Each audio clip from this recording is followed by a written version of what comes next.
situation with their knowledge. We had the world government and the national governments are outraged in the 70s via May Brussels about they work with Nazis, but they're looking at it within a national framework, which is a real obsolete institution. And yeah, the world government, we can understand we need to forget bygones be bygones in World War II. America needs the latest technology, bring the Nazis over. You can understand that rationalization. But the point was, it wasn't even within a world government context, it was within building a satellite environment. You know, the moon, the NASA program. So the solar government was set up.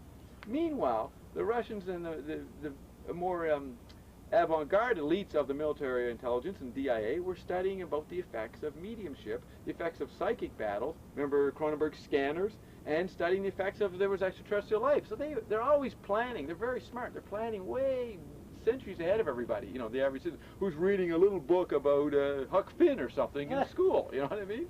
So you know, normal American curriculum, even in university. So you have the Universal Government Project is moving ahead, more focused because they locked down the space. The solar government wants Sputnik, and by 1960, when John Glenn, those guys start going up in 61, 63. The point is, if you look at the industries that build NASA, they're international. They obviously Rockefeller on the business technological level overlaps Russia, Moscow, and Washington. So the solar government is beyond the world government. It's off the planet, and it's completed by 1960, even though the Americans haven't even got off the ground yet. But the point is, the satellites, and Moscow is that branch of the General Electric, has done that, okay? And anybody can document and see how these industries go beyond ideological boundaries, okay? Okay, back to the top. Yeah. So that's solar government. So that's built by 1960. So the next thing they're dealing with is the psychedelic world. It's interesting how pop culture always mirrors, the people don't know it. Why don't you move your chair into the sun? But Tim Leary's going around saying, when he meets somebody, he says, this is a handshake from one galaxy to another. He's thinking big, and he's under the effect of chemicals and drugs and that. And mutating time, and he, on a popular cultural level, like Elvis, he's singing about what the solar government and the universal government really are concerned about. That's why they got to monitor him, because humans are neat. We always are in touch with each other. We're all one in the sense that all members of the tribe are communicating and doing their part, like Chauncey Gardner in whatever that Being There, or what's his name, the guy 2 years ago, Forrest Gump. He was involved with all the heavy things and didn't know it, and yet he was a pawn in the whole thing, but he had a role and he did a thing. So this is a Christian idea, you know, that we all have importance, and we all do. So Tim Leary's actually the most avant-garde thinker, but he's only mirror reflecting, knee-jerk responding intuitively what's actually going on in the Secret Council 10. So it's always, the popular culture always mirrors the elite culture, and they're both dealing with the same concerns. So then that disappears with the mythic stage. When the universe has an orgasm, Marshall McLuhan, in his great review of Naked Lunch by Burroughs in Nation magazine, December 1964, Marshall McLuhan said that the universe had an orgasm at the turn of the century. Now what he meant by that is that the electric environment bypassed terrestrial matter, solar matter, universal matter, because it was an environment that penetrated multidimensional. Now you really got to think about electricity to see that it does it. That's why the term bioelectricity kind of says it. Now, if you swallow the universe with the electric environment when the radio comes in, then obviously the universe, first nature on the universal level, has had an orgasm, and he said that Naked Lunch is a replay of that fact, that Burroughs celebrates the universe having an orgasm with particular concerns about media effects, or the electric environment. So he's intuiting, Burroughs was, the effects of fitting his way. So then, we call this new dimension, which is neither world, solar, or universal, mythic. Now, myth as a fact, it's like it's an environment, a membrane we're in, and it contains all times and spaces and all forms of matter and all forms of government, but we don't have a word for it. So that's called the mythic government. So the mythic government is locked down from 1977 to 1990. All right? So you got these four governments. Now you got the HARP project is the solar government, which is 2 stages back, still carrying on like nature, still have their agenda. They're still refining this solar government and implosion of ELP waves around the world government and around the terrestrial government. That agenda goes on, but it's obsolete. It's just like the Vietnam War and all that military struggles in the Third World in the 60s, where worlds fought in the backyard of the penthouse, the global penthouse suite. We all lived in a condominium, and in the backyard you had little fights with third world countries taking on first world technology, but the best way to technologically absorb a new environment is to have a war, because it speeds everybody up, and they learn faster. It's the mouse that roared syndrome. Remember the mouse that roared, where the little guy, Peter Sellers movie, I think, he declares war on the United States, so they'll come and beat us up, and then the cargo cult wise drop goods on us in the battle, right? So So all these wars of the 60s generation, the baby boomers, they mistook, they being perceptually behind the scenes and being human beings, they thought that was the biggest issue, was the Vietnam Wars and all that problem in the 60s. What they were missing is that Madison Avenue and the now making was a greater war, more powerful, more devastating than any atomic war. Okay? So there's a perceptual dissonance there. So the military, these guys building HARP are like doing backyard work and refining it. They're whittling on the porch. They're trying to set up a satellite environment to take over the world when already the real powers have gone and are connecting with UFOs and grays and aliens or whatever you want to think on the universal level. So that's why I always advocate, whatever concern you come up, since you're not me and you won't know the most avant-garde things, people say, Bob, you don't give me an agenda. Well, I'm trying to point out that you should concentrate on more modern agendas. Your agenda and concern and worries, like the Vietnam War, are so ridiculous and irrelevant that you could become a more effective radical if you were updated. So I'm always updating rather than giving answers to particular puny little issues. What you're always doing, though, is in regard to an agenda, is you're always describing the effective environment. You're not. There's no course of action. You're just describing it. So that's not radical. If you're just, it's conservative. That's reactionary by definition. I am. You see, Marshall McLuhan had a great line. He said, "20th century man is a guy running down the street saying, I have all the answers, but what are the questions?" I am redefining, updating consciousness. The environment is filled with answers. Everybody's got an answer, and they're right within their context. But what is the question that sort of melts the concern with the answer so that you can see the new question, the new problem? So I update consciousness, and if you agree that I have updated you, now you can ask me what to do. And I will give you an answer. And I always say the answer is to support me and put me more out there because I'm the only one that exists, and I've got actual cures for diseases that people got. You should be promoting us. You should be investing us. Now, I know you don't have any money, and I don't expect it, but at least you could broadcast it to people who do have the ability, who are wealthy people who don't know they're not part of the elite, but they like to help the mess that's been made and clean it up. They would respond to Bob, and they join the team. I'm the goddamn answer. That's the point. And Stang is a prophet of that. He is damn right when he says, Bob will save us. You know what I mean? I mean, Independence Day is about the Bob scenario. The X's come, they wipe us out, and it was put out on the X Day weekend, July 4th and 5th, you know? And so the point is that Bob is going to be, in that movie, it was the White House, and he coordinates a little army, and they interact, and they snuff the X's, and they save the sub-geniuses, and the Pinks got wiped out. Did you see the movie? Yeah. The Pinks got wiped out. That whole scenario is totally the Book of the Sub-Genius, which was intuited by Stang when he heard my stuff in '77. So the point is Lockdown Bob Rule is not a fascist agenda. It's not even an anthropomorphic agenda. It is the fact that we're ruled by speech now. So if we have someone who can actually keep up with the ruling speech, which I can do, I'm faster than Camille Paglia than anybody, right? Then you have the question stated, and the population instinctively, where humans are smart, will say, oh, that's the issue. Well, what do? Let's just pay attention to Bob from here on in. And then if that happens, it'll become very democratic how I deal with that situation. But everybody projects it as an antichrist. You see?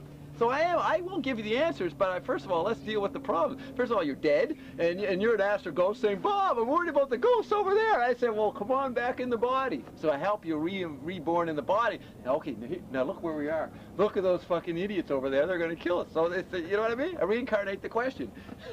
Get him laughing, sure. I've got him. He's got the joke. It took 3 hours, but he's laughing now. And it's a serious joke, because every joke is about, as Steve Lawrence said, Allen said, Steve Allen said in his book in the early 60s, he said every joke has a grievance underneath it. So even though you're funny, you're talking about a serious point. Well, W.C. Fields, he went around filled with grievances and joked about it. But so even though I'm a joke, it's like Frank Zappa said, he seriously does something he doesn't take serious. I take this very seriously, but you have to present a ridiculous quark-tune level of communication to wake people up. So then they get the joke. Then they tell them, well, what's the grievance underneath the joke, Bob? And then I tell them the grievance, which is that I'm trying to help you in the HARP project, the HARP project. Okay, that's fine. Actually, I've had more than enough. But if you wanted to clear up any of the little things I asked you back there, you said you wanted to... What if we could think of some sound bites? What are some quickies? What's that one, if you know what I mean? You know what I'm saying? I don't even know what I'm saying. You know what I'm saying? Yeah, let's get a few of those quickies. Well... No, you don't like it? Yeah, okay. You know what he's good at is if you got a favorite quote, an Emma Goldwyn quote or something, give him the quote and he will I reread it? I'll retranslate it. Okay. If I can't dance, I don't want to be in the revolution. I think the main point, Craig, it doesn't matter if you use any of this. The point is, I think that you should talk to me every now and then about as your narrative works out. I can give you ideas, for free consultation on this project. Because I'm the one with all the money. You have no fucking money. You have to go out there and make this thing to get some money. But you're trying to get my money, so I don't need any more. You know what I mean? Well, you have Nelson Thal behind you, huh? No, he's behind me. I mean, I'm behind him. Nelson Thal is a puny billionaire. I mean, they have the biggest newspaper in Canada, the Toronto Star, the biggest selling newspaper. He's an oligarchic family. I see. I mean, okay, so, What's his but Nelson Thal is, he saved his family in the Reichman collapse. You know Canary Wharf and the Reichmans? I mean, the reason there's a depression in the 90s, the Reichmans fucked up in Canary Wharf. And that's the Canadian establishment and the New York establishment. That's Olympia in York, the real estate company. And they just went bankrupt. Right, that's the point. They went bankrupt in '92, and that's caused a lot of problems. Now, the Thal family did not fall victim to the financial offerings made in the late '80s. Can you use your phone, Jerry? But I want you to hear the end of this. Okay, just a second. And then we're out of here. Yeah. Whatever. Yeah. The Thals did not fall for the offerings that the Reichmans were part of in the late '80s that led to their problem in '92. Because I told Nelson to tell his father not to do that, not to follow that investment line. And Nelson told his father followed his advice, and his father is very happy now because Nelson was right. And, by reflection, and I was right, and I get the credit. But the Thals are sitting pretty compared to the Reichmans. So Thal is becoming a very oligarchic family, even in relation to the Reichmans. And the Thals are nouveau riche. They just became famous in the 60s. And what's the relationship with the McLuhan Center of Communications? His father was the manager of the Toronto Star in the 60s, which was the main pop culture, main newspaper of Washington Post of Canada in the 60s. So as Marshall rose up in the media, he was talking about the media, he was talking about the newspaper business. So many people around Marshall, Mr. Thal, as a media man, was interested in this crackpot. You know what I mean? So he brought Marshall. He got his buddy to meet Marshall, and this guy came back when Nelson was about 17. Came back to Thal's family, was talking to Nelson's father. And so Nelson, as a little kid, hears them talking with this Marshall McLuhan guy. And the uncle or relative who was dealing with and reporting back, debriefing Mr. Thal, Nelson, in his own natural intelligence, said this sounded interesting. So when he finished high school and wanted to go to the University of Toronto in 1970, he looked up Marshall McLuhan, who he'd heard through his father. And so he met Marshall quite early in his life and became a close friend of him, because Marshall liked taking breaks. He was very busy at the Cocho, so he would like to take breaks. Now, Nelson, being a rich kid, because the family became rich in the 60s. They weren't rich before that. Matter of fact, Nelson's Nelson's grandfather on the mother's side came over with Trotsky, and then later Safe House Emma Goldman. So there's a radical part in Nelson's genes. So anyways, and they aren't part of the oligarchy, which was well locked down by the 60s. But now, in the 90s, 30 years later, they're part of it because of investments. I mean, they own Harlequin Romance. So the point is that he goes to university, and so Nelson. So here's a kid who's rich. He doesn't really have to do his homework. He's just jerking off in college. Yeah. He always hung around Marshall, and during the day, he's like, we used to joke, he's little Richie Rich. Remember that comic book character? Sure. Marshall wanted to take a break from talking to Burroughs or anybody. All these people are coming in all levels of society. He'd go, Nelson, let's go. So Nelson would take him a spin around Toronto in his Corvette in the middle of the day just to get out of there. Right. So Nelson advantageously had a lot of access to Marshall and knows him. You know, he had a lot of personal reality with him. So when he started to hear me on the radio, he says, holy fuck, this guy knows Marshall better than I do. That's why he wanted to get involved. And then he found out that I was behind Marshall. So you're behind Marshall. Well, remember I said I came over in '54.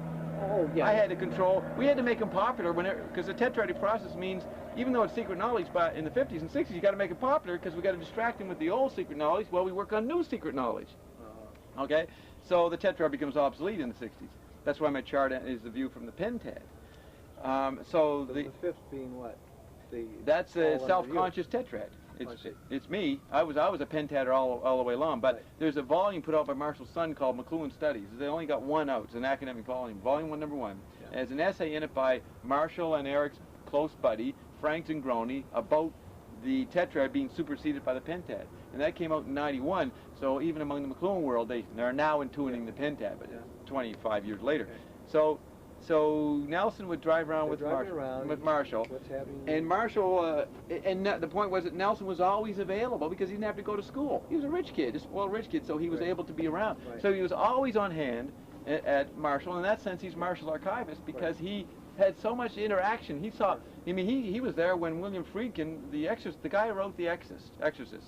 Can't remember the novelist. You know who I mean? Yeah. He built that up based on consultation with Marshall. And Nelson would be there in the early 70s when Trudeau and all these people would be calling in, and he'd hear, even tape some of it. There's Marshall on the phone, and Nelson go upstairs and listen. This little dinky coach was listening on the phone, and he listened to Marshall tell the Exorcist writer how to do it. And of course the guy was military intelligence. The Exorcist was a military operation. No, it's either Friedkin or the guy who wrote it. I can't remember. Blatty, was that his name? Blatty. Yeah. He was ex-CIA. Yeah. Did you know that? I didn't know that. No, you did. I did not. Yeah, but he was, and that's well known. Yeah. But when you're around Marshall was the center of the vortex. I mean, they needed his information, which. Okay. So the thing is, but Thal went on to set this thing, which you call COJO or whatever, which is the Center of Global Communications. Marshall McLuhan, the Marshall McLuhan Center on Global Communications. Most of Marshall's kids did not get involved with Marshall. Most of them were daughters, and typical female reaction to patriarchy under electric autonomy conditions. They ignored Marshall, ran around, and had their life, right? Yeah. And it was only his oldest son, Eric, stayed with Marshall. And the rest became lapsed Catholics. So Nelson was sort of like a fellow son to Marshall. So he knew the daughters, but nothing. They weren't around. But when Marshall died, the daughters had to come around and find out what the hell happened. Yeah. And so Mary McLuhan came back from San Francisco, and she knew Nelson. Called up Nelson, said, "I want to start, and basically exploit my father's name and start a consulting agency. Can you help me? Because I know you know my father's stuff." And he says, "Yeah, and I also know someone else." So he got some other people, and eventually led to me. And he didn't meet me personally, but I fed information to him because he had seen me around the center, but we never connected because he was just a kid.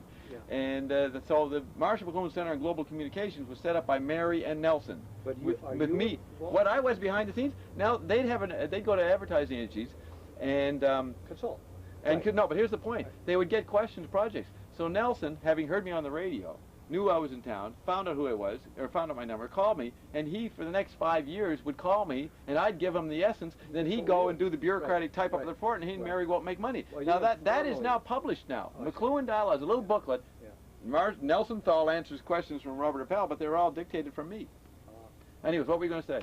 You were not formally involved then with... No, I was just an intelligence source for him. I was an intelligence source. At that point, you were a radio broadcaster. I was on the radio. Right. He heard me on the radio, but there was a lot of security around radio. Nobody really got access to me, and so I would do my show and disappear for 2 weeks, then show up. But by the early '90s, when I went off the air in '91, Nelson really wanted it to continue. So he put out an album. And when he put out the album, that was his way to meet me. Yeah. So when I met him in '94, which is written up in the Village Voice, June 14th, the meeting of Bob and Nelson in New York about the McLuhan play. That's McLuhan play. Do you remember that article? Yeah. Maybe someone sent it to you. Yeah. Jerry probably sent it. Yeah. That's the meeting of Nelson and Bob in the flesh. Right. And I was not until then. Yeah. Oh, I see. Now here's the thing. As a kid, he saw me and he didn't know who I was around the center. It was a very busy place. Yeah. So when he saw me, he recognized me. Right. But he never knew it was. He didn't know who I was. Isn't there another McLuhan Center though, by the way?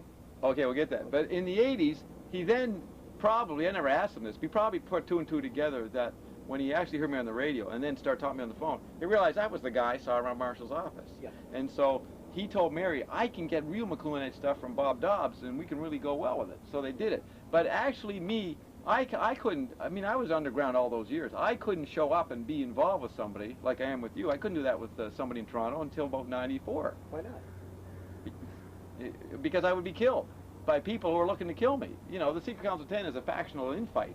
Now, I won that battle in '88, but there's still problems.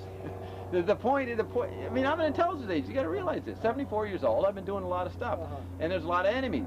And so I'm not going to show. I don't know who Nelson Thal. I know he's connected to Reichman's. I don't know what he's really going to do if he's going to meet me.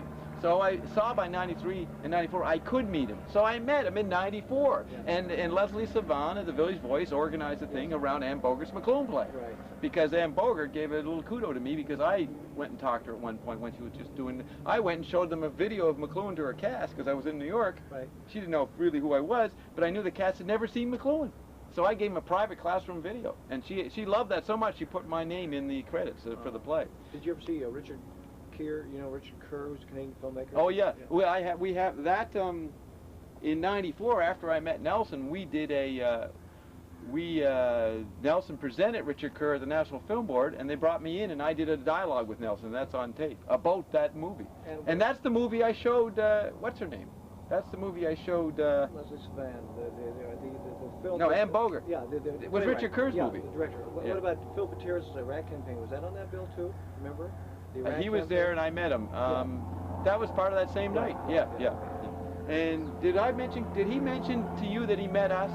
Because I think I asked him if, Yeah. Because I asked him. But Nelson. Yeah. And I think I asked him if he knew you, and I think he did know you. I know Phil very well. He's a former roommate of mine. Now I remember that conversation. Right. But Phil didn't really know who I was. Right. He was focusing on Nelson, because Nelson was Mr. $. Well, he was the host. And he invited him in. Yeah.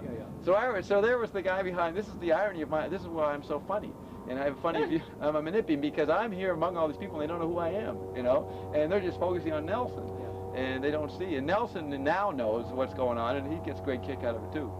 Okay, back to my earlier question about these. Yeah, the other McLuhan Center. There was a guy named Derek de Kerkhoff, who was a student from, I assume, the Sorbonne, Belgium, who probably did some studies in France, maybe Sorbonne. So he comes over as an undergraduate in the late '60s and gets interested in McLuhan, but he was a major in French language, so he's a linguist. So he didn't have the kind of mind to fully understand McLuhan, but he was intrigued by McLuhan. Just like all of France and all of Europe was more intrigued with McLuhan in a sense, the postmodern intellectuals, than American intellectuals. You know what I mean? There's something about the European sensibility that Marshall had, mainly because he talked about the modernists, Pound and Joyce and them, that attracted Barth and Baudrillard and these people. So de Kerkhoff comes over. And when Cliched Archetype comes out in 1970, from Cliched Archetype, a great McLuhan book, which is about, you want to understand the pastime, its pastime. That's the book where he develops it, before he formulates the tetrad. And so Derek, so a lot of interest in that book in Europe, so Derek, as a student of Marshall, Marshall suggests to him, why don't you translate our book? So he translated Cliched Archetype. But Nelson Thal, who knew Derek back then, I wasn't that involved with Derek. I mean, they were just students. I was involved with Marshall. Nelson always hated de Kerkhoff because he didn't understand Marshall. Nelson felt that. And de Kerkhoff, because he translated the book, he seemed to, among Canadian media bullshitters, that seemed to have some in with McLuhan, even though he didn't understand what he translated. He just translated. And so when McLuhan died, de Kerkhoff immediately jumped into the CBC and did a documentary on McLuhan to become the inheritor of the McLuhan mantle. Now Nelson didn't want the mantle himself because he was rich and he was behind the scenes. He didn't want to be public. But he got mad at all these posers coming in, trying to take the McLuhan mantle, and they weren't qualified. And that's why he eventually he put out an album. You know the McLuhan album he put out? They had it at Ann Bogart's play in San Francisco. It's McLuhan. It's excerpts of McLuhan. Is the massage? Yeah. Yeah, sure, I have that. Okay. You know who it's dedicated to? No. It's dedicated to Bob Dean, which is the popular culture name for me. I mean, Nelson didn't want to dedicate it to Bob Dobbs because he already did a whole album, Bob's Mycology, Bob Dobbs. So he wanted to dedicate it to me in a more pink, prestigious way, by dedicating it to me, but under another name. So he named it Bob Dean. But that came out in the '60s, didn't it? Oh no. The Medium is that came out in the '60s. But yeah. Marshall Nelson put out his own particular archives of his conversation with Marshall. Oh, I don't know about that. Oh yeah, it's available. The Medium is the Message is that one. Not the Massage. You're talking about the '67 one. Right. So that album is dedicated to me under another name. The point is that because he got... Dean is a pseudonym of yours then, and not Dobbs. It's a name that they used in Toronto to explain me and then the confusion. Because I had my associate Bob Marshall, and then some people thought Bob Marshall was Bob Dean, because there was a person named Carolyn Dean in Toronto who seemed to match the Connie Dobbs thing, and then Bob Dobbs came in and they thought he was Bob Marshall. So it got all confused, which was necessary for me to do that, to create the confusion. Yeah. But Nelson, once he knew me, he understood that, okay, I don't want to dedicate to Bob Dobbs. I already did that. I want to make this, I want to make it normal pink reality, so I'll dedicate it to Bob Dean. Okay. And he didn't dedicate it to Kerkhoff. So he put out that album to counter the fact that Bruce Powers, Derek de Kerkhoff, Frank Zingroni, Eric himself, but not so much those guys, and Neil Postman in New York, they are the guys accepting the McLuhan mantle, and then Wired magazine was sitting there to hoik up somebody, you know what I mean? Right. They just went back to McLuhan. So Nelson has an ongoing warfare. He always gets on the media and puts down indirectly all the other McLuhanites because he knows they're not qualified. And he is right because he knows even more now, and he should be interviewed because he's got the benefit of information from me now. So de Kerkhoff is the University of Toronto. Now they closed down the McLuhan Center under Marshall McLuhan the year he died, in the summer of 1980. He died in December 1980, the last day of 1980, 3 weeks after John Lennon. So they closed down the center because the U of T established in the 70s didn't want McLuhan around. So when McLuhan died, some of the people like the Kerkhoff and Eric McLuhan and Zagroni wanted to keep the McLuhan thing going, but they didn't have a place to do it.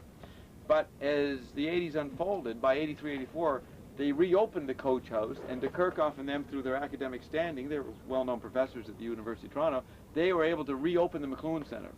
And they promised certain things, and Nelson was part of that opening. That's on the campus? That's on the campus. It's on St. Michael's part, the Catholic part of the U of T campus, St. Michael's College, where Marshall taught since '46. And so Nelson got, after a couple of years, he saw that de Kerkhoff was aggrandizing this revival of the McLuhan program, offering no credit courses, half credit, really stupid. It was supposed to be postgraduate work, like Marshall stuff was. Yeah. So that's why he agreed to work with Mary McLuhan to go beyond the campus, since the campus had to token-wise revive McLuhan, but they didn't want to really have it encouraged and really develop, so they put in a joker like de Kerkhoff who wouldn't do much with it. All right? So that's why Mary McLuhan got mad and brought in and got together with Nelson and started an off-campus Marshall McLuhan Center, Marshall McLuhan Center on Global Communications. And that's an authorized, family authorized thing. Now the McLuhan family has wanted to close down de Kerkhoff for years, but it's very hard because the university is a government apparatus, and they can name an institute the McLuhan Center, you know. So that standoff happened between '97 and '94. Then when Wired magazine showed up, and for Canadians, if an American medium promotes somebody Canadian, they've made it. You know, you got to go away in Canada to make it in Canada. So when Wired started celebrating McLuhan, all the guys who didn't want to hear in Canada, who didn't want to have anything to do with McLuhan and suppressed him from the 70s and 80s, suddenly said, oh, the Americans approve? Let's promote McLuhan. So this McLuhan revival came back, thanks to Wired, in Toronto. So de Kerkhoff got his book published. Bruce Powell got his book published. And Robert Logan got his book published, and whoever else. There's a bunch of And now the new one. Arthur Croker. And the new one, Essential McLuhan, which is a great McLuhan book by Eric and Frank, is excerpts from all the McLuhan books. So you get it all in one for $17. Mini McLuhan archives. It's very good. You can get it in the U.S. Now, of the posers, Eric and Frank Zagroni are the best. You know what I mean? Right. Eric is a very knowledgeable McLuhanite, better than de Kerkhoff and all that. But for other reasons, he's not. He's part of the McLuhan suppression. He's not allowed his son in the media. So Derek is the bullshit substitute. But so Zagroni and McLuhan Eric do good works, and that's what he's saying, Essential McLuhan, because they don't run their own riff over the thing. They just tell you what he said, and people don't even know what amazing things Marshall said. So let's go back and read the ABCs first, you know.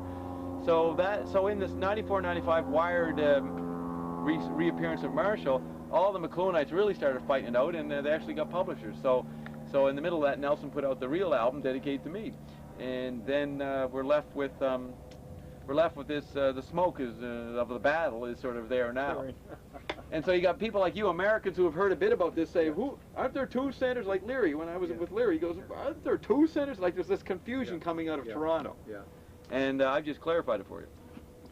But can I ask him one question? Bob, why don't you tell him about the 2 times that you encountered Marshall in his office, and then he said to the secretary that great line, and then the line about you telling him the name of your play. Tell him those 2 incidences with Marshall. I know the first one is when you come out of the office with Marshall, and he says to Margaret, "Get this." Yeah. All right. This is in. I mean, I've been around the center since '54. Now it's the '70s, and Marshall's getting old, and he's beginning to figure out who the hell I am, because he never was sure. And there were lots of other intelligence agents around. Peter Drucker was one. He's the guy who brought over Fritz Kramer, if you know Maine Brussels stuff. You read Peter, you know Peter Drucker? And he's Newt Gingrich's main man. Yeah. He's Mr. Tell Management. him Adventures of a Bystander. Tell him Get his book, 1979, a rare book, Adventures of a Bystander. He talks about his, he was a close friend of Marshall in the late 30s, close friend of Bucky Fuller. But he also writes a whole essay on Fritz Kramer, the man who invented Henry Kissinger. and read that. And when I sent that to Mae Brussel, she made the connection that Fritz Kramer, who ran Kissinger, was the Hitler's Fritz Kramer. You know that story? No. Oh, and it's an amazing story, which your Tribulation 99 intuits, but you don't know enough to develop in that, and you're actually doing the 50s, not the 60s and 70s. But anyways, so in the middle 70s, Marshall's getting suspicious of what's going on with me. So he decides to expose me to the center people, or to make me more known. So what Jerry's thinking of, I came into the center, I went in and had a little consultation with Marshall, and he comes out, and he says to Eric, he says, Eric, take this genius and take him over to the archives and do some work with him. In other words, he passed me on to the son. And I think Jerry's just saying that I was he remembers that because I was introduced to his son as a genius. You know what I mean? And that's the other thing. The other thing is that in 1977, if you notice in the back of the Bob's Ecology, it says hand signals for the blind. Yeah. And I went up, and the only person who really knew me who knew me around I just explained the punchline, Jerry, is that he says to Eric, take this genius and go over to the archives and do some work with him, right? Right. And I'm explaining that that's when he started exposing me to the rest of the staff and people around him that didn't know about me. And the only other person who knew about me is the person who always runs the show, is the secretary. And Margaret Stewart. Margaret Stewart, she would see me more in Marshall's office, whereas other people would be down in the front room and they wouldn't see what's going on in the office. So she knew me around. Yes. So one day, Margaret asked me, Bob, what do you do? She was around us. She started to say, who are you? Yeah. Even though I've been around for 20 years. She'd only been there since '63. But here it is in '77. She says, what do you do? And so I had to be metaphorical. So I said, I'm a playwright. And she says, well, what's the name of your play? And I said, Hand Signals for the Blind. I said, are you working? Any plays you know? Any plays I know about?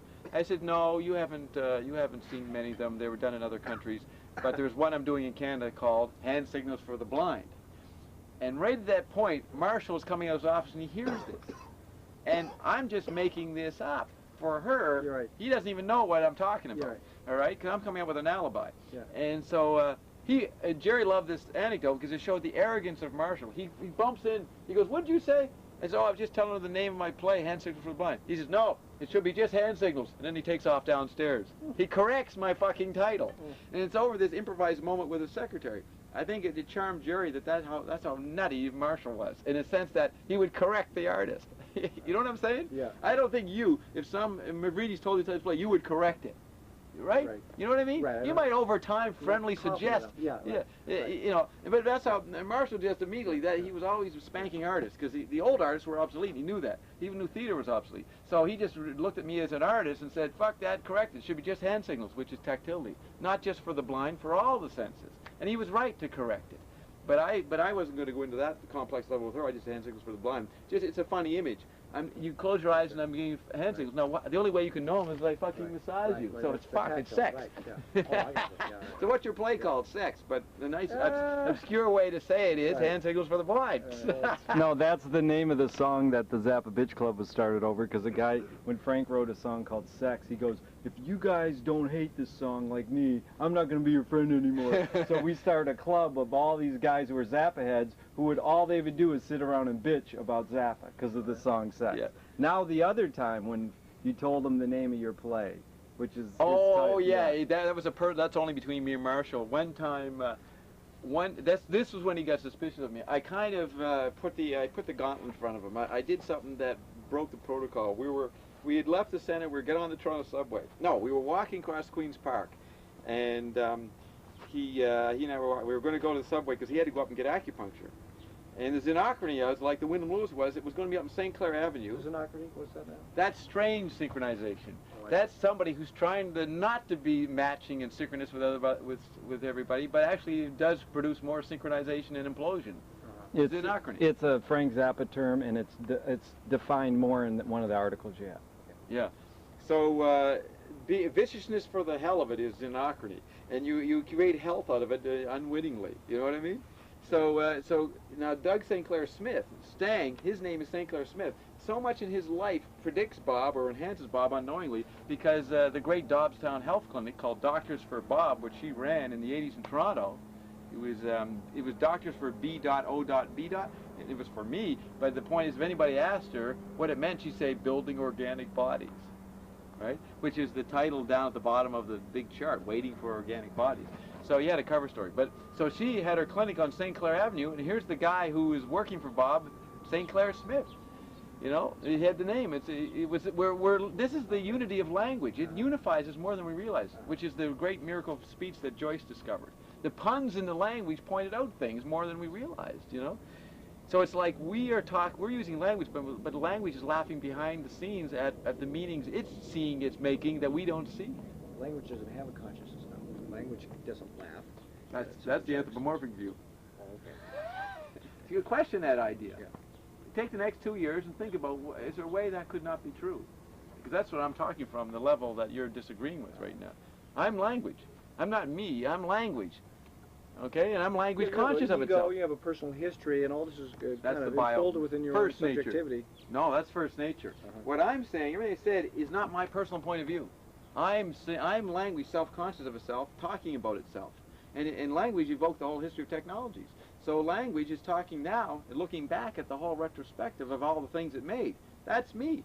That's what's coming out of my voice, out of my mouth. It's not my personal point of view. You're not hearing any personal things other than I'm telling you. Why constantly the pentad and all the end-all be-all of the solution to all man's problems always ends up being you, though. Ends up being language, not me. No, it ends up being you, Bob Dobbs, Bob Rules. So that's because then you're centering on the personal subjectivity of this individual here. And that comes back to the point that I'm neither first nature or second nature. I'm something new. I'm the etheric zone merged with first nature, and that's what you're seeing. So there is a negotiation going on between a human subject and the language, and right? Technology. And I'm the fusion of that negotiation, but I am not this body, because if you come for health from me, I do not lick you. I do not give you something for my body. I give you mir. I give you what she has. It's M-I-R-R-O-R. M-I-H-R. The pun on mirror is in there, but it's molecularly influenced herbal remedy. Oh, I see. That's the acronym, MIR. I see. So I give you something that's language, and I inject you, and I can't talk cancer out of you, but I can fucking inject it out of you with MIR. You know what I mean? So I'm representing the technology. It's not me. It's not my body. But when I talk about Lockdown Bob Rule, it is something that Bob can give you. So if you ask me a question, I inject you as my answer. So that's ESP, or it's nonverbal communication, right? It's using technologies as language. So you were driving up on the subway to the Yeah. Last story. No, that's fine. Go ahead. This is the last story. What did you say, Aaron? Relaxing. Yeah. Oh yeah, we're walking across Queens Park. Yeah. And it was April. It was May 1975. I had just come from New York, and I just gave him you can look it up. I think it's May 5th, 75. New Yorker. An article on, the Artist of the Week. Mavridis had one done on him, on Nam June Paik, May 5th, 75. And he's the one who really liked McLuhan. And so I was with Nam June Paik, and he asked me to give a copy to Marshall. So I go to him and give him a copy of the New Yorker. And then we're walking across the park, and Marshall is, I'll tell you what he did. He looked at the article, which, New Yorker has columns, ads, columns, ads, columns, ads, print and ads. Yeah. So he starts drifting the article and says, "This is all content." No, there's nothing there, and he hasn't even read it. He says, "Oh, it looks like a magazine, so it's just fucking content. It's not a miracle, so to speak. It's not some mutant." So I said, "Well, wait, there's a little bit at the end," and I show him at the very end. Nam June Paik gives a little McLuhan, a little quote on McLuhan, and he makes a quote, and Marshall actually reads that, and he says, "Well, that's fucking ridiculous. That's wrong." So he just threw the magazine away. You know what I mean? Took it personally in the sense it was a wrong gesture from Nam June Paik. So, but he's feeling inflated because Nam June Paik mentioned him. So we're walking along, blah blah blah blah, and he goes, "Bob, I've always been a sitting duck." He said, "I've always been a sitting duck." Nam June Paik just sort of shot him like a sitting duck. It may have referred to that. Yeah. Marshall, you never knew what he was referring to. Yeah. You know what I mean? He just started saying, "I've always been a sitting duck." Yeah. And in retrospect, since he was saying to me, I could have offed him any time. So actually, it's symptomatic that he knew I could have offed him any time. So vice versa. Yeah, vice versa. And so then he said that. So I said, "Well, I'm writing a new play. And what's it called?" And I said, "It's called The Director of the Center for Culture and Technology," which was his official title at the University of Toronto at the Coach House. He was the Director of the Center for Culture and Technology. And he looks at me. In other words, I was saying, my play is you. I am going to be you. You know what I mean? And he looks at me and he goes, "The title's too long." He said, "Too bulky and awkward." And then he did it 2 years later with Hanson Was Blind. He chopped it off. But what was different is we were still walking along. So he goes, "That's too long and bulky." I says, yeah, but it's necessary to be in any environment to slick AM proper poetic sympathy. You know what I mean? You have to be ugly, right. I said to him. And he goes, yeah, yeah. In other words, I knew that he represented ugliness as the new art, not the official art. So I got him on his own point. I said, yeah, of course it's too long and it's not aesthetically pleasing, but we got to be ugly to be in any environment. He goes, yeah, you're right. So he thinks about it. He goes, so he says, well, of course, that's me, isn't it? That's what I am. And I said, yeah. And I said, you're theater. He goes, yes. Everybody. I said, everybody's theater inside the global theater, which was his principle. He says, yes. So don't you think we should do a mirror image of you? And he says, yes. I said, well, that's what it's going to be. He says, okay. And then we walked on, went on to other topics. How about this one, Bob? You've seen 2 of Craig's films. He didn't know that I was doing it. Already doing it. You saw Tribulation. And that's when he got suspicious. The next day he was a little more wary of me because I admitted that I wasn't the dupe of his thinking. By admitting I was going to satirize him. You know what I mean? So that's why he got paranoid. But it didn't matter. He lost his tenure next year in '76. He limped. Oh yeah, he'd been professor for 30 years. He was 65 in '76. So then they wanted to shut down the center, but he linked along with grants from Trudeau till '79. Then Trudeau cut off the last grant, and that's when he freaked out and had a stroke, and he died a year later, and the center collapsed. That's in the, you read Philip Marchand's book on McLuhan. That's all spelled out, and they have a great statement by Margaret Stewart in there. She doesn't know how he got it. She really didn't want it, but it out in the public. But in the end, he did it so well. She accepted his apology, how he ripped it off, and she's glad it's in there for all time.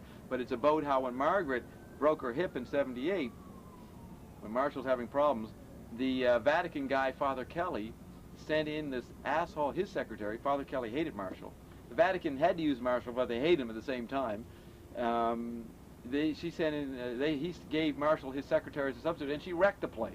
And it's described in the end of the book. If you go just read the end of the book, or read the end, and then it has Margaret's letter explaining what really happened to Marshall and all the frustration that led to his stroke due to this bad secretary that was dropped on him by the Jesuits. So that's an interesting killing of Marshall level that you can read hints of in the end of the biography. So what were you going to say? Just real briefly, you've seen 2 of Craig's films. You've seen Tribulation '99 and Sonic Outlaws. You spent this time with them, and you know how you talk about someone, where they're from is something about them, and what their name is something about them. Yeah, so do the name Craig Baldwin. How their name is their autobiography, and how it fits into Bob's subjective autobiography, so to speak, if you want to call it that. Well, Baldwin is the health food store in Toronto.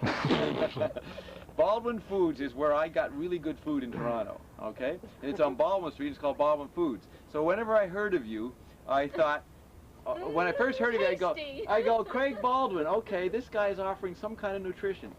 So I analyze your name. Marshall used to always do it. Analyze the name before you even know what they produce. You know what I mean? So I then see Tribulation '99. Was that in '88 or '93? No, about '92 or '3. '93. '93. Yeah. So I see it here in '93. Not here. I brought it to Toronto, and we watched it together. Yeah.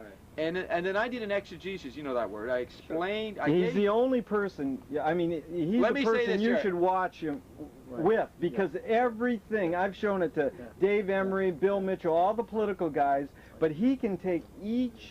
Yeah, I could write a PhD thesis on the thing at an unbelievable level, but why bother writing it? Have just tape me saying it. You know, it's faster. Why type it? Yeah. But the point is, Jerry, we didn't know. Okay, he says, watch this, Bob. Bob, I think you might like this. So we put it on, and I watch it, and Jerry's probably noticing I was quiet during the whole thing, right? So then Jerry says, what do you think? And then I started saying things. I started to Jerry. The blue Jerry was mine because he didn't know what I was seeing, and Jerry didn't know enough about me to know what I could see in it. He just sort of intuited this sounds like Bob stuff. So I said, well, you know what's amazing? At first, my opening statement was, this is very interesting, Jerry, because this fucking guy is doing my biography. You know what I mean? Which I've said to you. Yeah. And then I went through all the items and how all the holy offices, cosmic awareness, May Brussels, blah blah blah, all those holy offices are embedded in there. You only on a superficial level, but you're into the thought paradigm. Yeah. You don't know the details of each of the holy offices. Right. And so I went and spelled it out, which blew Jerry away. So I said, what this means, Jerry, is that Lockdown Bob rule began in 1990. So anything that surfaces of importance has to really be related to resonant with Bob's biography. Yeah. And I said, what's interesting, I never said this to you then, but I personally was thinking, well, this is appropriate. This is food for thought for Bob. Dave Emery's line, food for thought, food for research, isn't it? Ground for Food for thought and grounds for further research. So I said, who made this, Jerry? Craig Baldwin. And I said, okay, this is nutrition for Lockdown Bob rule. It's food for Bob because it's mirroring himself. It's the closest to a Bob mirror, so you give the guy a credit for making it. And what's interesting, it's food and it's named after Bob's food source in Toronto, Baldwin Foods. That's what I thought back then. And so that's why it's food for Bob. It's not food for thought, it's food for Bob and grounds for further assassination. Which we tried to do today. We tried to kill. I've always on the air been honest. If we come on the air, well, Bob will kill you. You know what I mean? So, what about Peter Beater now? Now you can bypass the assassination because you're giving me food. If you feed me, that's a subgenius thing. Kill me or feed me. It's a subgenius slogan. It's feed me or kill me. No, it's kill me or feed me. Isn't that the subgenius slogan? The Stang, it's in the book. He doesn't have them memorized either. So it's like Greg's going, kill me, Bob. Don't kill me, Bob, if I can successfully feed you. So you fed me with this mirror of my life in Sonic Outlaws. Now that's even more, Bob, because it's emphasizing Native Land. And Native Land tried to fucking sue Nelson for that fucking album. Do you know how Native Land is so involved with our reality? Well, yeah, I will see them literally tomorrow, by the way, at Cal Arts. They will kill you if they tell you. No, he knows that. I told Mark Hosler that I'm interviewing you. And I told what did he say? I'm giving them a tape of yours, by the way. Good. Which is one you sent to me. I've asked Craig to ask them to give me a call because we can set up a dialogue.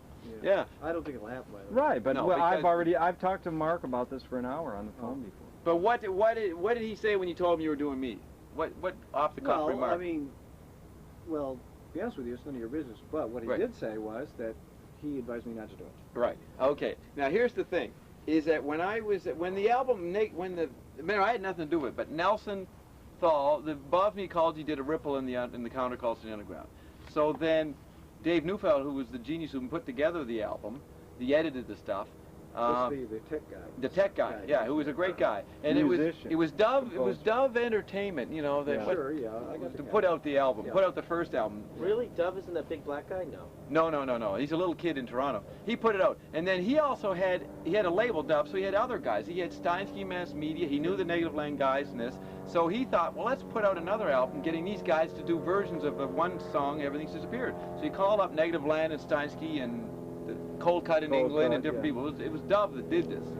Jerry, what's his name? Jerry Belanger. Jerry Belanger. So he did this, and so I wasn't in Toronto anymore, and we had moved to New York, and in February '93 the second album came out, and by that time Jerry had fallen off, I think. And Nelson took over with his Time Again production because he didn't like the way Jerry handled the distribution of the first one. So it's put up by Time Again, so it's Nelson's thing. So Nelson, as a Manipian joke, they put Negative Land on the top, and its producers were Bob upside down the bottom. So when you go to the bin, you think it's a Native Land album. So I didn't know what happened. So I come here, and one night, Mark, the day I arrived, Jerry had gotten a letter from Stang the day before saying, you're fucking excommunicated. You're fucking putting that Bob Dobbs guy on KPFK, which he had put a conversation on the 1st of February on the radio. So this is the middle of February. Public evidence? Who's that? No, on KPFK. In L.A. Pacifica in L.A. A dialogue. He started promoting Bob Dobbs. And all through June '92 till February '93, Stang is threatening to sue Dove Entertainment and Thal because he considers that Bob's Ecology a rip-off of Bob Dobbs and all that stuff. So I come here. Well, he has no grounds for that if that's your name, Bob Dobbs. Well, that's right. There's no grounds for it. But he didn't know that. But it's the most unsubgenius thing to ever to do. Would a subgenius ever sue anybody? That's all it does is make lawyers money, right? Anyways, let's not get distracted. The point is I show up here at Jerry's to visit him, and he's got a letter from Stang he just got that day or the day before saying, you're fucking now playing that Canadian jerk on the radio in KPFK, and you're excommunicated. He threatens, and he says, why don't you call Mark of Negative Land and find out how pissed off they are being associated with the second album, which is called Bob's Ecology Squared. Right, gotcha, yeah. So that night, Mark calls Jerry, or you called Jerry, I don't know. We called him. You called him, and Mark then goes on a rant of how embarrassing it is that they had just got U2'd. Yeah. Because they did an imitation thing. And he says, we're the culture jammers, and we got culture jammed by these assholes up in Toronto who did, as he thought, a Native Land ripoff on the cover. Now, that's could be true, could not be true. It's just a name. It's not a Native Land album. Right. But he took it personally, and so he's pissed off. And so Stang knew they were pissed off, and they just had found out. Jerry did not know they were pissed off. So Jerry talks to Mark, and I'm there in the background, and I listen to Mark. He doesn't know it through the speakerphone. I hear Mark rant on about me and Nelson Thal, and I have nothing to do with the album. And Nelson Thal and Jerry went on for half an hour, and it was really hilarious. I'm sitting there, so there's nothing. You didn't have anything to do with the album because you just laid down the other tracks earlier, and they just took them and mixed them. No, it's a radio show. He took, it's appropriation. They take. You could have put out the album. You could have taped me off the show, and you're lucky it was me because I wouldn't have sued you because I don't give a fuck. But and Nelson knew that, so he put it out. I can't use stuff from these. You can use anything. I don't own anything. They're not your CDs actually. They're Nelson Thal's CDs. Yeah, that's on the CDs he'd have to get Nelson's permission. Yeah, but I would tell Nelson to let you do it. That may happen by the way. Bob can tell Nelson to give you permission. Okay. Yeah. I mean, because in the end, Nelson has to follow my thing because if I could sue him. But I don't. The main thing with Mark is I control them all. If I let them have freedom, I still can control them. Right? But the one thing about the Mark situation is he says, you guys deceived us. You said you were Bob Dobbs. But he never called up Stang and goes, is this Bob Dobbs? He believed him. They got paid. He did the gig before. They got $1,000. How can Mark say, well, you didn't tell us he was the fake Bob? When isn't that the responsibility of Mark to go, could they want us to do this? Bob from Toronto. Wonder if Stang knows about it. Call up Stang. That's where Mark sort of, where's the grounds there? He did talk to Stang though. I mean, after they did the gig. Then why doesn't he call Stang before and say, this is the fake Bob, don't work with them? Yeah, they did. Well, maybe he just assumed it was okay. Maybe that's what I'm saying, assuming. So he knows Stang's in Texas and this guy's from Toronto. Well, you know, I mean, you can produce a CD in Toronto, you know. No, you mean but if he has any doubt, no, we were missing an opening sentence. So Jerry calls up Nagel and says, will you do a cover version of Everything's Disappeared? Now, we don't know how much they knew about, that's the song from the first album. We don't know what they knew about the first album. They did it. They made their 12-minute piece or whatever it is. Which is a brilliant great piece. Have you ever heard it? And they get paid. It's like normal music industry stuff. Everything was fair. And then when the album comes out, I don't know if Stang complained, you guys work for the Canadian guys and you got paid. I don't know what happened between Stang. But at some point, Mark, he said that night, he actually didn't know what he did until Stang told him, right? It was after the fact. He assumed that it was the Bob Dobbs, though, don't you see? He didn't know about the other Bob. Yeah, but it's not our fault or Nelson's fault that he didn't look into it. When you assume, you make an ass. Nobody fooled him. It's normal business, you know. If you in the title thing, putting the title, every industry, everybody in the record industry gets screwed. Even Michael Jackson, they put a thing wrong. So, welcome to the real world. If they're in the record industry, they know that they're going to be screwed in the record industry one way or another. So if they were going to, they better talk. No, they better talk to the lawyers if they got going to get $500 instead of saying, "Oh, we're going to get $500." Wait a minute, we're going to consult the situation. They should have consulted, found out, oh, it's Bob, the Canadian guys. Oh, we don't want your $500. We won't do it. Yeah. He didn't look into it, which every businessman always plays his cards close to his chest. Doesn't tell everything, so he can rip you off. Or just business is always a two-way rip-off. Yeah. You know what I mean? Everybody gets pissed off at some point, and because everything wasn't spelled out in there. That's the way life goes. And or business life does, which is language. That's not human. That's language in economics. Fucking talking to each other, and humans thought everything was talked about, but the language guys said, no, not everything was talked about. You know what I mean? The reasons why people want to make money, and that's because they increase their power, and that has to do with this idea of self-interest, which is an anthropomorphic concept. Right. So that's the intervention of the human scale. It's a reverse ego. So it's I don't buy the whole thing of the machine of the universe running on its own. Kind of thing. Well, I agree with you. Remember, I agree with you. Yeah.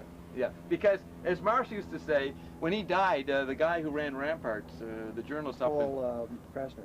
No, Louis Lampton. No, the famous guy in San Francisco who became a columnist.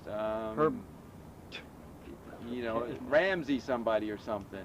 He was a columnist at the San Francisco. He funded. Anyways, he wrote an obituary on McLuhan in the Rolling Stone, and he always remembered his encounter with McLuhan where Marshall said something, and another guy, the Howard Gossage, the great San Francisco advertising executive who created the McLuhan flourish, Gossage says, Marshall, you're always saying the same fucking things. You're so fucking boring. You know what I mean? And Marshall says, he says something like, well, I agree with you because I also mean what I didn't say. You know, and it's spelled out very nicely. I don't know if I said it right, but that's approximately. The point is that Marshall knew that when he was talking to speech, that it's a multi-sensuous, multi-level environment. Speech can only say one thing at a time, basically. Right. Yeah. So if you're really trying to do Finnegan's Wake, you're not univocal, you're multivocal. So Marshall was always multivocal, but when he used the old T.S. Eliot line, when I talk to you, I got to use words. I got to use the univocal medium of speech. So if you're reacting to Marshall and what he's saying, you're missing the other levels of communication. Yeah. Which is what I'm doing all the time. So I don't agree with what I'm saying. I see. But what I need to say is half the story that needs to be said. It's not the whole story. But so I'm here, and I get in here, and there's Mark and Eric yelling, Mark and him arguing back and forth about what happened to him. He felt he got ripped off, yeah. And I'm sitting there laughing. So the point is, I know Mark's whole personal off-the-record thing because it came through the speakerphone. Right. And you could tell him that Bob Dobbs sat there in '93 and listened to him talk to Jerry. And I don't care, it doesn't have anything to do with me.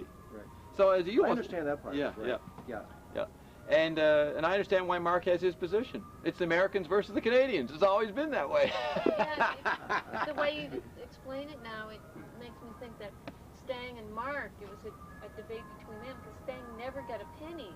He wanted to get paid. Yeah.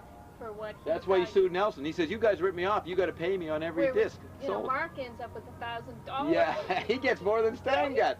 Yeah, Stang's mad at him, but they have to find a scapegoat, which is you. Yeah, well, he doesn't have a copyright on Bob Dobbs anyway, does he? On J.R. Bob Dobbs. Oh, he does. That's what Stang Which is an appropriated image, right? It's out of advertising. Yeah, no, he wrote in his legal threat letter, he says, I know you guys are real smart. I know that you dropped the quote signs around Bob and you dropped the JR. So it's just Bob Dobbs. So he knew we kind of had the issue. And then I found out through other people that he went to lawyers and said, you haven't got a case because you can't fucking patent a name. You know, you have to sue every Bob Dobbs in the phone book. Right. So I always said that Stang is working for me because he wanted to create this headache, controversial. There's even a Globe and Mail article, a major Canadian newspaper, about the underground world gets ugly. You know what I mean? And it's about Stang and Stahl and me. And the point is, I've always said Stang is really helping me because he's creating you have to create a controversy to sell. So Stang knows there's no case he has, but he's helping Bob. And WFMU plays Bob's CD during fundraiser and say, if you don't subscribe, we're going to keep playing the fake Bob. The evil Canadian Bob. You know, they were saying, you fuckers out there in New Jersey aren't donating to supporting this show, which, you know, fundraising stations always have to threaten. Yeah. And so this guy Stork kept fucking haranguing them and playing Bob's music all through the hour, which if they're loyal Stang fans, oh my God, the evil Bob, a bad album. And so what happened in the end, they didn't pay, and he says, okay, you guys are out. The bean counters in headquarters aren't going to like this. Yeah. And so I called Stork, that's another story, but I called him 2 weeks later, and he couldn't believe it. Eventually found it was Bob Dobbs talking to him. Yeah. And but I said, what happened? He said, well, actually, a whole bunch of subgeniuses, Stang guys, phoned in the next hour and quickly donated, and they just got in under the wire. But they were so stunned by the threat listening to Bob Dobbs, they forgot to phone in during the show. So I congratulate him on a great joke, you know. And then in '88, you were in Stang's house, and he says, you are Bob Dobbs. Yeah, we visited. We visited Stang, and he didn't know it was me. You see, that's the funny thing. He didn't recognize me from 70, and he couldn't recognize me because I don't age like most people do. And we visited him. 79 now or 74, you say? 74. I was born in 22. Yeah. And roll on this like you roll. That's okay. What did he? Anecdotal. He asked if we want to roll it. But no. Yeah, the thing is, well, if you want this, he's got it on tape. You can fucking use it. Fuck it. Hey, right? Fuck it. It doesn't matter. It's all off the record. It's all content. Yeah. It's got nothing to do with the effect of harp. You know, harp's gonna fucking screw us. Okay. What was the topic? You visited him. You hadn't changed. You hadn't aged. But if you hadn't aged, then he would recognize you, by the way. Ooh. No, but I look different. Okay. No, he would recognize me, but he would never believe it was. You see, here's the point. Yeah, it's all. The point is that I was. He thought I was Bob Marshall. I used Bob Marshall, a real person. Bob Marshall subscribed to the Subgenius newsletter. Right. This is my friend. Right. So Bob Marshall shows up at his house in 1988, and Bob Marshall, under instruction to me, was to sort of imitate me, and claim he was Bob Dobbs. In other words, if the real Bob Dobbs, which did show up, but under the guise of Bob Marshall. Right. But because I was Bob Dobbs, I was a weird Bob Marshall from Stang's point of view, because I was not acting like a subgenius cult follower. Yeah. I was this megalomaniac guy who was claiming to be Bob Dobbs. Okay, so he's looking at Bob Dobbs. I thought you said you were Bob Marshall. thought you was going to be Marshall. All he has on his subscription is a name, Bob Marshall. Right. And then he knows that Bob Marshall put out a newsletter called The Perfect Pitch, which is in High Weirdness by Mail on page 147. Ah. It has the Bob Dobbs chart, the very first chart. Stang published Bob's first charts. Thinking it was Bob Marshall, because Bob Marshall is the name that Stang knew as a member of the Church of Subgenius. Okay, Right. so it's only name. He's never seen the guy. So when your charts, when you put the name Bob Marshall on them, the name on it is Bob Dean. Yeah. oh, which is there's what Bob Neverett too, and there's Rumpelstiltskin. But here's the point. Is that many people, Bob Marshall put out Bob Marshall's a journalist, and he put out very controversial information. So everybody thought Bob Marshall was an alias. So they thought he was Bob Dean. And if you look at High Weirdness by Mail, it says, write to Bob Marshall, care of Bob Dean, and it gives an address. all right. Or it's reversed, Bob Dean, care of Bob Marshall. I don't know which way it is. Bob Marshall care about But Dean. Bob Marshall is always confused with Bob Dean. And so Bob Marshall put out these things. So as a joke, he didn't want to have it, this is a chart made by me, it looks too megalomaniac. So he said, this chart's made by Bob Dean. Okay. All right, which is to other people, there was a guy in prison who got the chart. And he wrote to Bob Marshall and he said, I love that chart. And I looked up his name, wanted to see if Bob Dean had done any books. And he went to the library looking for Bob Dean books, and there wasn't any. But it was served Bob Marshall's point of view, his purpose of not having the same guy, right? And being separate. Yeah. So Stang then, when he put in the Bob Marshall, in the High Weirdness, he knew there was a Bob Dean, Bob Marshall thing. He didn't know which was which. Yeah. So when I came to interview Frank Zappa in 1988, which I was setting up for Bob Marshall interview, that's another story. But that's how Jerry met me. When I was getting together with Frank and arranging the interview done by Bob Marshall, Jerry met me. And I decided Jerry was a good guy to tell, see how he could handle it. So he heard something's true. He didn't believe any of it, but it took many years for him to realize it was true. But I just told him. So anyways, he knew that I was going to go see Stang, because we visited all the holy offices. We went and saw Beater. I went and saw May, and she died in our arms. I mean, we were there when Mae Brussel died. Yeah, so that was one of the reasons. I had to see May before she died. That was in October 3rd, '88. Then we came down here to see Frank. Then we were going to Washington to see LaRouche and Dr. Beater, who had just died in '87, who was involved with a business deal, blah, blah, blah, and he died in '87. So I had to go and talk to his widow. On the way, I'm going cross country. Why not go to Dallas and see Stang? Knowing he wouldn't know who I was. So I show up. So Bob Marshall calls him and says, I'm going to be in me. I call him, but I'm Bob Marshall in his mind. And I'm going to be in Dallas. I'd like to get together with you. He said, sure, come on over. I was a great friend of his in that sense. I was a follower. Bob Marshall was on his mailing list. Yeah, so you thought a subscriber to the tapes. And put him in High Weirdness. Yeah, put him in. Stang liked Bob Marshall, so he was interested in meeting him. So Bob Marshall comes to his house, these two people, and Bob Marshall talks like Bob Dobbs talks, which Stang is wondering. And I get Stang to play me the famous Outer Limits show on the Zantes, done in October '63, which was a great. You ever seen the Zantes show? No. It's really good. And now Zappa refers that he has the Zantes Serenade. He knew that show. It was just a great show. It was on a month before Kennedy was assassinated. It was very prophetic. So I said, Ivan, or Doug, I don't know which I called him. Probably as being Bob Marshall, I'd probably call him Ivan, because within the church you respect his bullshit name, right? So I said, Ivan, you've got a great collection, I noticed, of Outer Limits and Twilight Zone. Can you find this Andy one? And he knew exactly where it was, and we watched it. And I remember him smoking up what he called frop, and he wanted me to take frop, but I wouldn't take any. And that's when he kind of got a bit suspicious, because any subgenius would love to smoke frop with Stang, but I'm Bob Dobbs, and so he got a bit paranoid. So knowing he's starting to get paranoid about who the hell, something was a little off, I then started mouthing off. And he never heard such fucking talk. And in the end, I was telling him I was Bob Dobbs. I was doing right what I was doing now, but he thinks it's Bob Marshall going schizoid or something, right? And so he goes, at the end of the day, his wife loved Carolyn because Carolyn saved his fucking children. Their health was all fucked up. And Carolyn gave Carolyn is the cover name, that's Carolyn Marshall to them. She's Connie. But so to them, Carolyn gives them homeopathy stuff and helps their kids, all right? So Stang's wife, I don't remember her name, comes up and as we were leaving, hugs Carolyn and says, you're a bloody godsend. She really loved Carolyn, all right? And I'm there laughing behind this fucking guy, he doesn't know about Bob and Connie, and his wife is converted to Connieism and doesn't know it, you know what I mean? And Stang is impressed.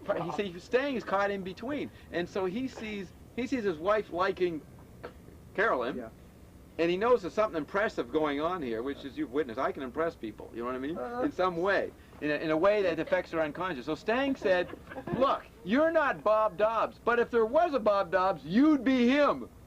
In other words, as much as within his fantasy world, I mean, he knew he created a fantasy called Bob Dobbs, based on an inspired actual event.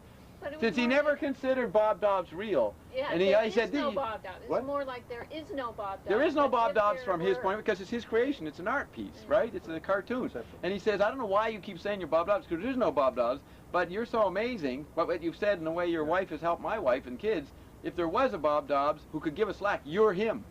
So in effect, he admitted that I was Bob Dobbs as much as he could within his paradigm, right? And so that's what Jerry's saying. And in gray areas, when they were going to publish our interview with Bob, and then they realized this is the fake Bob. They published an 11-page interview with Stang. 3 pages of it, Stang talked about Bob. And then he said, his interpretation. At the end, they go, well, what does your Bob think about this guy? And they go, oh, our Bob doesn't even know about him. He wouldn't worry. Yeah, he wouldn't be concerned. He wouldn't even concerned. Which is an exact description of me, because I'm not concerned with this stupid flap that he has with Nelson, because I'm not involved with it. So he's actually describing me again. He's always describing me. And someday he's going to be amazed at how much his book is literally exactly what Connie and I are doing. But there was a punch. He does say this, in that interview, he goes, and that fucking idiot, that Bob Dean character, he actually came into my house, and I don't know why I let him in my house. That was said in that article. And now I'm in New York, and Stang has his radio show in WFMU. I hear them, and every now and then they're knocking Bob Dean. They've had revivals where they take the CDs, those CDs, and they take them, and they have group stomps on them. They all jump up, kill Bob Dean, and they're breaking the out. And I'm in New York listening to this thing come out of the radio. I goes, this is real art, man. I'm listening to these fucking guys stomp on me, and it's not even me, but they think it's me, and I'm hearing it, and this is supposed to be entertainment for me in New York City? You know, I can't escape my own reality, you know? That is hilarious that I hear, and they're always, every 3 months, they go on a tirade about Bob Dean. Something Stahl did or something came out, like any Nagelbland thing. Like, there'll be a tirade about this at some point. When they say, that stupid Craig Baldwin fucking interviewed a Canadian guy. You know what I mean? As a matter of fact. What about the wetlands thing? Oh, fuck, man. This is the last story. Yeah. What time do you have to leave? Well, right now, but go ahead. I'll get with that. Good, that's okay. This is the best one. This is the punchline. So I'm living in New York. Yeah. I hear through his radio show that he's coming to Wetlands on February 15th, which is a club in New York. Stang is. Yeah. It's X-Day drill rehearsal tour or something. You know, another crusade for Bob. Yeah. And X-Day's coming in 2 years, so they're really working it up. X-Day drill. And so they're going to come to Wetlands. I said, okay, let's have Stang meet Bob the first time since '88. And the second time since '78, but he won't know it. So I take a friend who doesn't know much about it to the performance, and we watch the performance. And at one point, he's running through all the sub-genius rock stars that are killed, Hendrix, Morrison, Naples, Joplin, and all these people. So I start yelling out, and I was testing to see if they'd recognize my voice. I yell, Frank Zappa! And he doesn't hear me, and I keep yelling, oh, Frank Zappa, Frank Zappa. And he eventually hears it, and he goes, yeah, Frank Zappa, that's right. So he adds Frank Zappa to the litany. Okay? Now this is relevant to what happens later.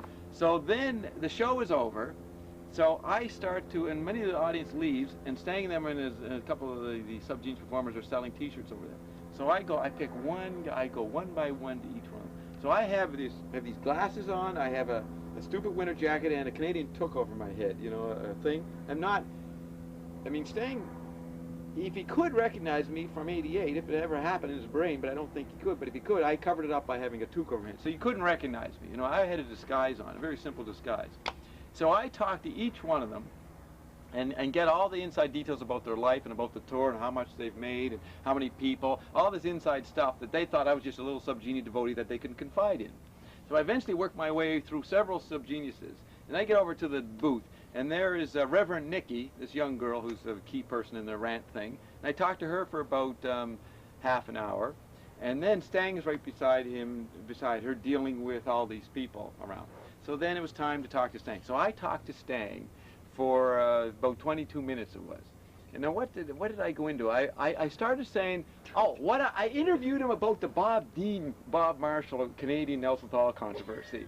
I says, look, I live in New York and I hear this radio show. You can hear you were Canadian though. I mean, well, this is what's amazing. Right. in some way I presented myself in a way that he couldn't see that. Because he spent 20 minutes, a long conversation, talking about the very guy that's talking to him. Bob Dean, Bob Dobbs, whatever he thinks I am. The thing is that I go, now you get on about this Bob Dean guy in Canada, and they put an album out, and you tromp on it and kill it. Why is that happening? Well, who is this Bob Dean guy? So I pretend I'm a naive guy, doesn't understand it. So he went through the whole litany of these Canadians ripped him off, blah, blah, blah. And then, do you remember, then I went into some details. Well, every once in a while he would start going, and then you would NLP Oh yeah, this like. was my this was my ability to do ESP. Every now and then, I noticed he'd say some stuff, and then I'd ask another question. If he's smart, he'd say, this guy is asking too many questions. There's the motive starts to show up in interpersonal ESP communication. You know, normal human intuition. And I noticed he'd start to look just before he answered. And I don't know how I do it, but I just did a psychic shift, and he, okay, that's all right, and then he'd go ahead and tell me. So I got all kinds of shit from him about this Bob Dean stuff in details. What did he say? What did he say? Well, he went through the whole litany, but well, you know what he said? Just that he doesn't like him. Yeah, no, yeah, we talked. But here's where the funny thing. And I said, well, where's this Bob Dean guy? I've been hitting dirt lately. What? Yeah. I said, well, where's this Bob Dean guy now? He says, well, he actually lives right here in New York. He lives here in New York. Okay. And he goes, and I always said, when imitating surprise, he lives in New York. Yeah, right here. Well, you think he's here tonight? I doubt it. I mean, if I ever see that guy, I'll kill that fucking guy. Shit. You know? And okay. And I'm laughing in my head like this is so. And I have a witness, my poet buddy, Michael Graves, who's just been briefed on this whole thing. He hardly knows it, but he has friends in the church subject. He cannot believe this. And later, when we walked out, after it was all over, he says, Bob, that was the greatest performance art I've ever fucking seen. It was so multi-layered with analogical mirrors and reference points.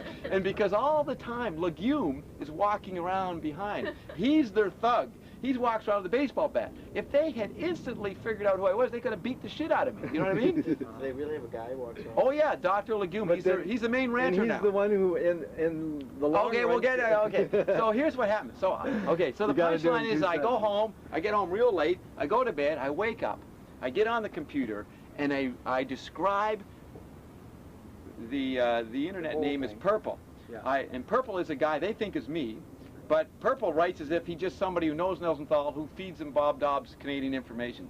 So Purple writes on Alt Slack, their internet, says, I just heard that the Canadian Bob Dobbs went to the wetlands conference last night, and he talked to this. And I list all the people, all the reverends in detail, and I enumerate what each one of them said. Wow. It's an amazing document. You might even have a copy here. And I lay it out, and I say, this may not seem true, but you know, Nelson tells me that Bob says it's true, and he can prove it because he wore this, and he describes my thing. And then Professor Legume and another guy, Papa Joe, they were standing right by Bob Dobbs and didn't know it. And they will remember that when that Bob Dobbs yelled out Frank Zappa, he had to yell it several times, and then Stang got it. So I gave him concrete evidence of what happened there, even with the side issues that I knew Stang would have to confirm with. So it gets on the Alt Slack.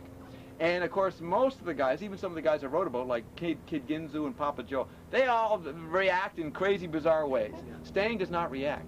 Then about a week later, a subgenius out in Seattle posts some kind of private communication between Stang and the elite, or whatever they are, who communicate separately. He didn't want this posted. And she she got it and she posted it. So I got to see. So Stang says, it's like he goes, I can't believe, is this guy really Bob? Was this really the guy? Is it true what he said? Did you, Papa Joe, say that stuff to him? And he enumerates all the things that I said, and he's checking with them all, and they're all saying, yes, he said all that. And he goes, I can't believe it was fucking Bob D, blah, blah, blah. And then he says, and you know what? He kept asking me about shows that were done 2 years ago that I can't even remember. And he knew more about our shows than anybody else. And so he was amazed at how much I knew. So he realized, fuck. And then later on a show, months later, he said, I'll tell you about our tour at Wetlands. We had subgenes, but we had stalkers there. And he didn't say, well, he's now going to be a fucking stalker who knows everything about his work. You know what I mean? So he was blown away. Now, the reason this woman, her own human ego, come to this point, her own human ego put it out because she said, Stang, you're saying this to me privately. I've got to respond to this because I'm the only person who's got a memory like this Canadian Bob Dobbs character you're talking about. And she says, I think I should take him on. Why don't you put me up on the mountain and we'll have it out, me and this Canadian Bob Dobbs. So She had to say why she was saying it. So she issued a challenge to me to have it out with me on a memory battle in some cosmic plane. Oh, wow. So that's why it happened, is that somebody identified with my good memory and said, I will be the Randy Quaid of Independence Day and go in and nuke that fucking, Exo spaceship and nuke Bob Dean. You know what I mean? And that's the punchline. So Stang, again, made a fool of himself, and it got published, and I always find out what really happened. But it was totally awesome. You know what I mean? That he was gutsy of you, I have yeah. to admit. And you know what happened? And then Lagoon praises you. Yeah, and then what happened? For No, I get to that. No, what happened is that as Sir Stang then has to go into bum surgery 2 months later. I think he had such a fucking freak out that he his body collapsed. And I'll tell you as we go out about the Lagoon thing. Bum surgery, what, hemorrhoids? Yeah, I don't know what they don't. They just hint at it. They don't go into what it is. But apparently they all. It could be a big joke and not happening. But apparently Stang was out of action for a long while, and so. Oh yeah, he wasn't on the internet. Yeah, and they do seriously. The insiders say, well, now that Stang his bum is healing, we can do this and that. You know. That's what Beefart's. He when he used to call me, he'd go, I have to shift because my butt's sore. Because he just sits all day in pains. Not because he has hemorrhoids. It could be Yeah, that. It's hard to say, you know. I don't like Where's to he ask. now? Well, he's in Northern California. Oh, really? He's been painting up there for years. He just on the ocean, watching the whales float by and doing Eureka. Oh, I see. Yeah. But Craig, what you got to do is you'll talk to Mark and say whatever you want to say. Yeah. But whatever you can say, whatever you want to say. You can tell him how I Yeah. infiltrated the thing. But when you talk to Paul Mavrides, say you talk to the guy who called him, and he doesn't know how I got his number on June 14th. And I persuaded Paul to come around to my view of things. And there's a whole other battle we're going to between. I got earlier last year. Stan got mad at Mavrides because Mavrides went and met Thal when he was at the San Francisco play. You can ask about that, don't you? No. Yeah, he met Thal. And Did you see the McLuhan play? No, I didn't. Yeah. So he went and met Paul. And then Stang, I then knew about it. So I went and said I was a little kid who was in the restaurant, and I saw Mavrides and this weird Canadian guy, businessman, talk. What Stang was going on? So Stang I said, met him. I'm sorry. Yeah, Stang sent me an email thinking I'm just some novice and says, oh, that's Paul Mavrides. He's infiltrating the Nelson Hall Canadian gang. He wants to fool Nelson Hall, blah, blah, blah. It's an infiltration operation. Right. So what do? I publish it all over the fucking world, saying Stang's confidential admitting that Mavrides was infiltrating the Canadian faction. So when Mavrides, who doesn't have internet, heard about that, he got pissed at fucking things. He says, how can you tell about our secret agenda to some kid on the internet who publishes now I can't infiltrate Thal anymore? Right. So Mavrides fucking got real mad at Stang. And then Stang, then all these sub-Deans want to know more. What's happening? So then he had to publish the whole fucking thing. He reprinted the gray areas thing about Bob Dean, because I don't know who Bob Dean is. And then he apologized for the battle he fucked up with Mavrides. And in his shows from that point on, he said, I miss the good old days when we were all friends, puzzling Evans Mavrides. So there was a real riff. So then out of the blue, a year later, Mavrides picked up the phone, and here's this guy, Bob Dobbs, and talk to him about that and see what it says. Wow, what did he say? Just quickly, what happened in that phone call? Well, he says, are you not? Yeah, he says at the end, you're Bob, but at the middle, he goes, are you Bob Dean? No.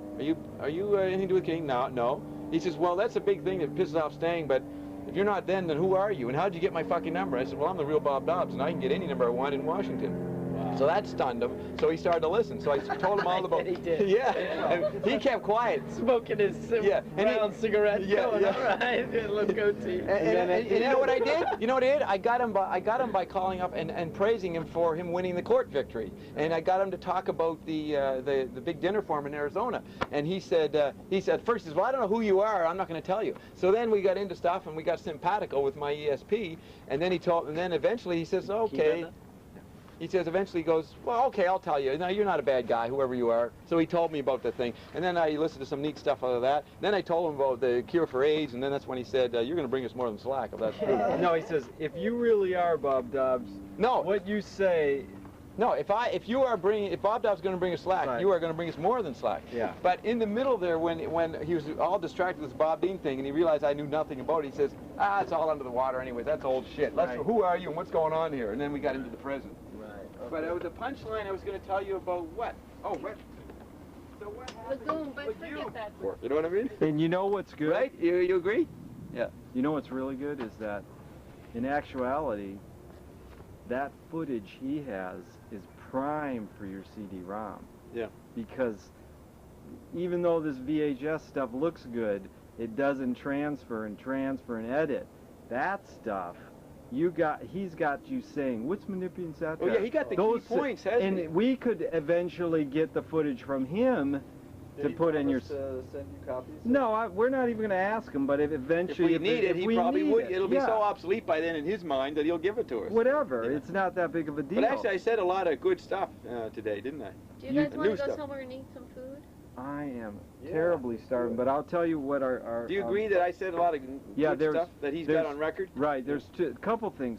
Well, yeah, I agree that. What's our gender?